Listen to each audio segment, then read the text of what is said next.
জান্নাতীরা যখন জান্নাতের দিকে যাবে, ফেরেশতারা হাঁকিয়ে হাঁকিয়ে নিবে, চলেন চলেন জান্নাতে চলেন। স্বাগতম। তারা যেতে যেতে জান্নাতে ঢোকার পথে যে বড় বড় গেট গুলো থাকবে, এই গেট গুলো পাবে।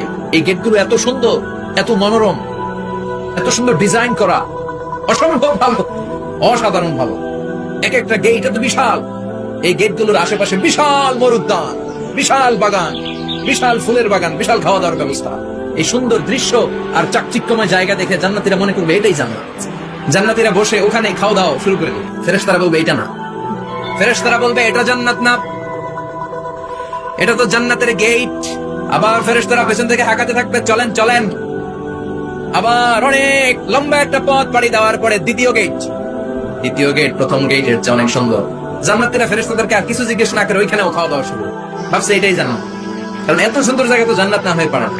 ফেরেশতারা আবার বলবে, মানে বলবে জান্নাত অনেক দূরে, এটা জান্নাত নয়, এটা তো গেট, ওয়েলকামিং রিসেপশন গেট। জান্নাত অনেক দূরে। জান্নাতীরা আবার ছুটতে শুরু করবে, ছুটতে ছুটতে 3 নাম্বার গেট যে কত বড়, কল্পনার বাইরে। এটা জান্নাতের একেবারে কাছাকাছি। ওই জায়গার সৌন্দর্য, নাজ নেয়ামত দেখে জান্নাতীরা 100% নিশ্চিত হয়ে যাবে যেটা জান্নাত না হয়ে পারে না। এটা জান্নাত, কোনো কথা নাই। জান্নাতকে মজা লেলো, জান্নাত তোমারই হয়। ফেরেশতারা বলবে এটা জান্নাত না, জান্নাত আরো দূরে।